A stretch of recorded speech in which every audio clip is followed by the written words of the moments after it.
नमस्कार, धर्म ज्ञान में एक बार फिर आप सभी का स्वागत है और मैं हूं आपके साथ कविता राणा। किसी भी बिजनेस की सफलता मेहनत के साथ साथ किस्मत पर भी टिकी होती है। किस्मत चमकाने में ग्रहों का योगदान बहुत ज्यादा रहता है और अगर कारोबार संबंधित ग्रह अनुकूल होकर साथ देते हैं तो मन मुताबिक सफलता मिलती है और अगर संबंधित ग्रह कमजोर हैं तो घाटे का सामना करना पड़ता है। ज्योतिष शास्त्र अनुसार ग्रहों से संबंधित किस व्यवसाय में व्यक्ति को सफलता मिलती है और विफलता, इस पर देवज्ञ डॉक्टर श्रीपति त्रिपाठी जी का क्या कुछ कहना है, आप भी देखिए। नमस्कार, मैं हूं डॉक्टर श्रीपति त्रिपाठी। किसी भी बिजनेस, किसी भी व्यवसाय की सफलता मेहनत के साथ साथ किस्मत पर भी टिकी हुई होती है। किस्मत चमकाने में ग्रहों का योगदान होता है। अगर व्यवसाय संबंधित ग्रह अनुकूल होकर साथ देते हैं तो मन मुताबिक सफलता प्राप्त होती है और अगर कमजोर ग्रह हैं तो घाटे का सामना करना पड़ता है। जानिए कौन से प्रमुख व्यवसाय में किन ग्रहों का बहुत बड़ा योगदान होता है जिससे व्यक्ति बड़ा व्यवसायी बनता है। शुक्र जो ग्रह हैं, शुक्र ग्रह के व्यवसाय, कुंडली में शुक्र ग्रह अगर मजबूत हैं तो सौंदर्य प्रसाधन, हीरा व्यापार, फिल्म और से संबंधित अगर आप व्यापार में काम करते हैं तो तरक्की इसमें ज़्यादा प्राप्त हो सकती है, इससे ज़्यादा लाभ मिल सकता है। मंगल संबंधित व्यवसाय, कुंडली में मंगल ग्रह मजबूत होने की स्थिति में व्यक्ति जमीन, प्रॉपर्टी, ठेकेदारी संबंधित व्यवसाय कर सफलता प्राप्त कर सकता है। साथ ही जमीन से संबंधित भी लाभ मिलने के पूरे योग हैं। लोहा कार्य जो है, यदि कुंडली में शनि ग्रह मजबूत होकर लाभ या धन भाव में बैठे हैं तो लोहा, लोहे से बने सामान, काली वस्तुओं आदि का व्यापार कर सफलता हासिल कर सकता है। पानी से संबंधित कार्य, पानी व पानी से बनी हुई वस्तुओं के व्यवसाय में बुलंदियां छूने के लिए चंद्र ग्रह का शुभ होना बहुत जरूरी माना गया है। चंद्रमा के शुभ स्थानों में होने से ऐसे व्यवसाय कार्यों में अति सफलता बहुत जल्दी जो है वह सफलता प्राप्त होती है।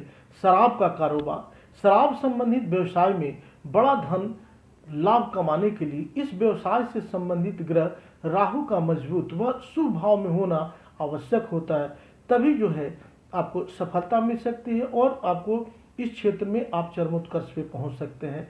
धार्मिक वस्तुएं, धार्मिक कार्यों व संबंधित वस्तुओं के व्यवसाय में बृहस्पति ग्रह का योगदान होता है और बृहस्पति के शुभ परिणाम से इस तरह के व्यवसाय में अच्छी सफलता मिलती है और निश्चित रूप से जीवन बड़ा सुंदर होता है।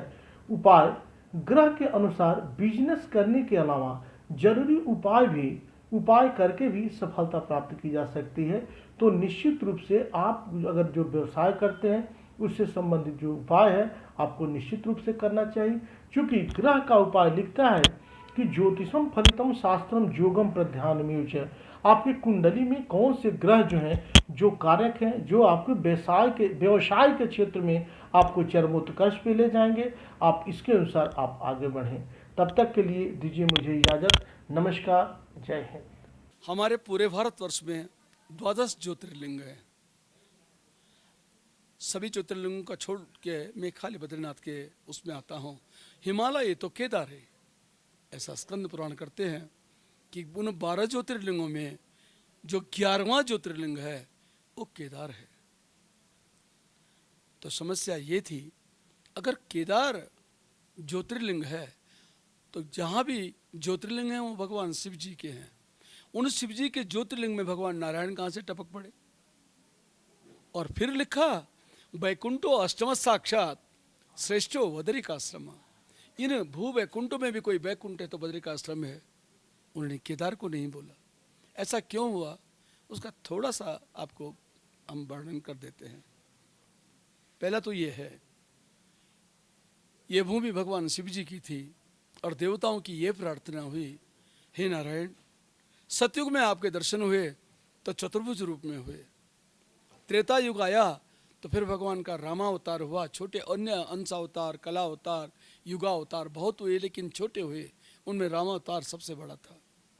रामावतार अगर हो गया तो त्रेता में जिन लोगों ने जन्म लिया होगा उन्होंने भगवान श्री राम को देखा। त्रेता भी गया, तब आया द्वापर। तो द्वापर में लिखते हैं भागवतकार कि कृष्णस्तु भगवान स्वयं।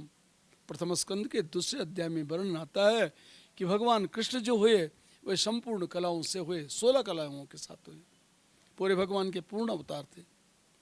तो द्वापर में जितने भी उन्होंने काम किए होंगे उसके बारे में लिखते हैं।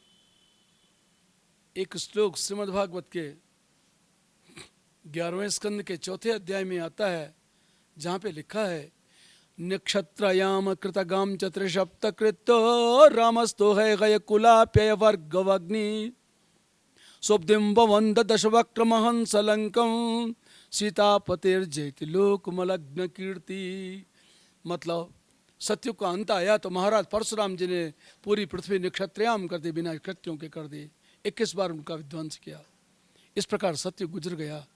त्रेता आया तो भूमि लिखते हैं सुब्दिम बभंत, भगवान नारायण स्वयं जो रामावतार लेके आए थे, उन्होंने अवधि में समुद्र के ऊपर श्वेत बांधा, पल्ली पार गए और राक्षसों का विध्वंस करके रावण का विनाश कर दिया।